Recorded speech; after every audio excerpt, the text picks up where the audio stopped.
Mark Skaar on the Skaar Kaard and 103.7 The Fox. Proud to bring in the legendary Biff Byford from Saxon. Biff, how are you? I'm fine, thank you. Today, good. Wonderful. You have a new record coming out. By my count, it's, well, depending on whether you count inspirations or not, 23 or 24. And it's called Carpe Diem. Congratulations. Yeah, thank you very much. Yeah, we worked really hard to get this album out and finished through the pandemic. So, yes, good. I understand, Biff, that this record, obviously, you probably weren't all able to get together. So I see that the vocals and the guitar and the bass and drums and so forth were kind of recorded at different locations. Yeah, different locations at different times, really. So, yeah. I mean, we rehearsed the songs before the pandemic hit in the UK, so we were lucky enough to play together and rehearse everything, so everybody knew their different parts and things, so there was no confusion. But yeah, Nigel did his drums in Germany and Nibs did the bass in Germany. When Nibs, the bass player, lives in Germany, and Nigel's huge drum kit was there, so he wanted to record on his live kit rather than a studio kit, so it just worked out. That's what we did, really. And the first taste we heard was the title track, Carpe Diem Seize the Day, and that came out before Christmas, and a nice way to kick off this record. Yeah, I think the title track it's a great rock riff, a great guitar riff. Nigel the drummer wrote the intro part, the keyboard part. So I love that song. It's a great opener. And we just heard Remember the Fallen, which of course has to do with the pandemic. And I thought it was very poignant, the lyrics and the message it conveyed. I mean, it was the last one I wrote, really, Remember the Fallen. I was a bit, should I put this on the album? Is it, too far? But then I thought, nah, everybody on the planet's been through this and still going through this. So I thought I'll do a song about about remembering the people that have gone early. Friends, family, everybody really. A lot of people have died in this pandemic, and we remember them all. I think the ones that we knew. Talking with Biff Byford from Saxon about the new record Carpe Diem. I know you were considering a couple different titles as you were going into this record, and the other title I believe you had was The Pilgrimage, which also finds its way onto this record. Yeah, Pilgrimage. And that would have been a nice title, but it doesn't have as hard-hitting a motto as Seize the Day, Carpe Diem. So I just thought that Seize the Day was more positive for the album. I mean, there's quite a few titles, we could have called it Living on the Limit, I suppose, as well, but I don't think it quite sits as good as Seize the Day. Biff, it sounds to me like maybe Nibs is kind of your primary songwriter, but obviously everybody contributes ideas. Yeah, I mean, Nibs were closer together. He's like me, he's very sort of motivated and very prolific, if you know what I mean. Comes up with a lot of ideas, and so yeah, but we, things like Pilgrimage were written together as a band. Some songs are and some songs aren't. It's just how it goes, really. I don't think really there's any different feelings within the band. I mean, everybody has a chance to put ideas forward to me, so that's how it goes, really. Talking with Biff Byford from Saxon about Carpe Diem, and I've heard some discussion, depending on how this pandemic goes, that we may see you over this way, well, perhaps with Uriah Heep.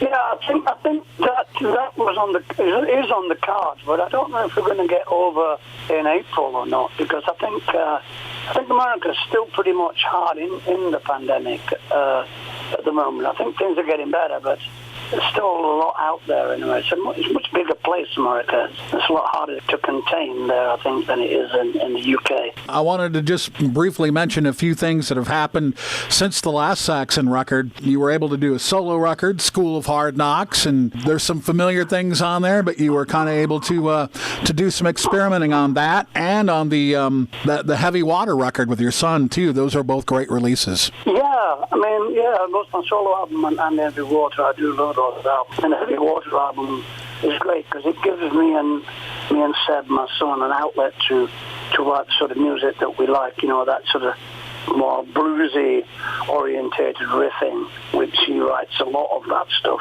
and is quite punky, Seb, as well. So you get quite a good mixture of like the older stuff and the more modern stuff. So yeah, Heavy Water's great. Got great reviews and got quite a bit of airplay, actually, especially in America. Some of the tracks got quite good airplay over there. So, we're thinking about making another one. Fantastic. I see Seb is involved in the Saxon record, too. Yeah, he was involved with Inspiration and this album. Because nobody could travel really much. He was already here, so he's got a fantastic voice. So, yeah, he did some of the harmonies on the record, yeah. What's it like working with your son? It's got to be pretty fun and pretty cool, too. It's great, It's most of the time he doesn't want to sing on Saxon stuff. I have to convince him to do it. But I think he thinks that the fans might not like it, but I've told him, if it sounds good, then they'll like it. So he's all right with that, I think he's a fantastic talent. He is a great songwriter, actually. He writes some great stuff. Looking forward to his future, really, and see where he goes.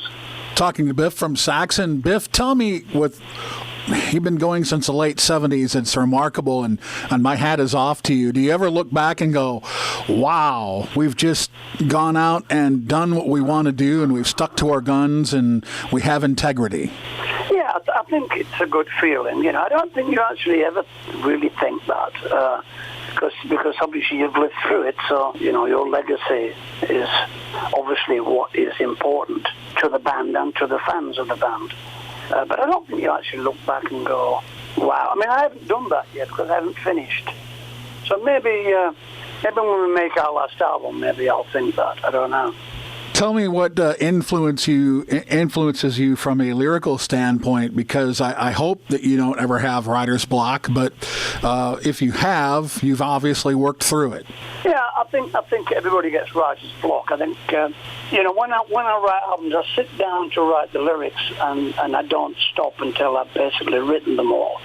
So some days you'll have writer's block. I mean, I think the hardest part is coming up with ideas, because a lot of old bands, I think they tend to, I don't think they tend to fight for the inspiration as hard as they used to, and sometimes the music suffers a little bit. So I'm quite on it with trying to find interesting subject matter to write about, and to come up with lyrics that great pictures in people's heads. So it's quite easy to be lazy and just live off your last, live off the 80s. And I'm not that type of guy, so I like to make albums. I like to write songs, so I just stick at it until I get something out. It might not always be great, and if it's not great, I'll start again and do it all again. So that's how I am, really. With Saxon in particular, is it typically music first and then lyrics, or any way about it that works? Well, on this album, I went for guitar riffs first. I got people to get the guys to send me guitar riffs. And we started from that, actually, which is a little bit different than we usually do it. But I just wanted to bring the guitar riff back. I think sometimes you listen to albums and a lot of keyboards and synthesizers start songs, and sometimes the song is just a rhythm, not a guitar riff, and I just love a great guitar riff. So I wanted to have the emphasis on the guitar riff. I think it worked on this album. I think there's some great riffs on there, actually. Tons of catchy riffs in the catalog over the years. Biff, I know you just celebrated a birthday. Congratulations on that. Well, thank you very much. How do you keep your voice up all these years, all those live gigs, all the studio work? What's the secret? There is no secret, really. I'm just lucky to have a good voice in good condition so far. So far, so good, isn't it? That's how it goes with voices. I don't really think you can do anything to change your voice. I just think your voice changes naturally over the years, and I'm very lucky that mine's changed for the better, I think, mostly. I think you lose maybe a little bit of that pureness that's in your voice when you're younger, in your 20s. But I didn't abuse myself back then with too much hard liquor and drugs. So I think basically my throat didn't have the heavy sort of hits that a lot of bands got in the 70s, and the 80s. I was pretty, I wasn't looking after my voice. I was just not really into that heavy substance and alcohol abuse. I was more into, other things, really. Music and girls, mostly. There you go. We're talking to Biff from Saxon, and I've had the pleasure of seeing you live a number of times, a handful of times at least. I just love that you always ask the crowd what they want to hear. You don't see a lot of that.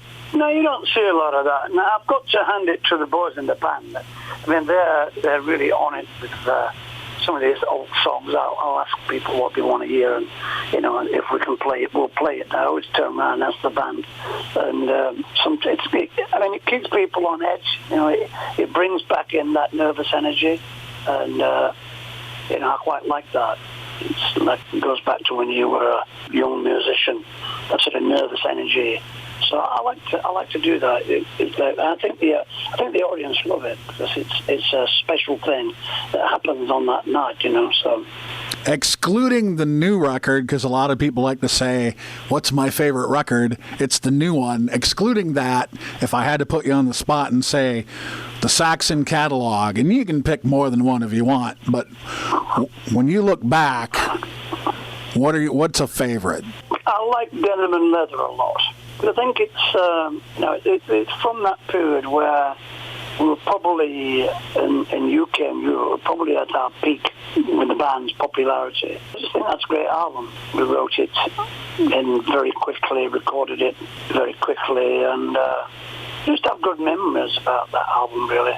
We made it in Switzerland and in Sweden and some bits of it in England, so it was the first time we'd moved out of England to record.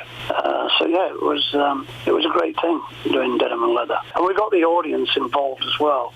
We got the fan club down to sing it in London with us at the studio. So it was the first time we'd involved our fans in making an album as well. That album is my gateway to Saxon. Christmas 1981. I got that on cassette. Motorhead, No Sleep Till Hammersmith, Blue Oyster Cult. There you go. Fire of Unknown Origin, and I heard Princess of the Night, and that was it. I was a fan. You were hooked. Yeah, well, that song created a lot of fans for the band, definitely. Biff, I want to thank you for your time. Congratulations on Carpe Diem, and I thank you for being a guest today on the show. It's been a lot of fun. Yeah, anytime. I'll come on anytime and have a chat. You know me, I never want to shut up. But, so hopefully everybody will like the album. It's had great critics so far, so keep our fingers crossed, and we'll see everybody later in the year, hopefully. For Biff Byford from Saxon, I'm Mark Skaar on the Skaar Kaard, the new classic rock that rocks on 103.7 The Fox.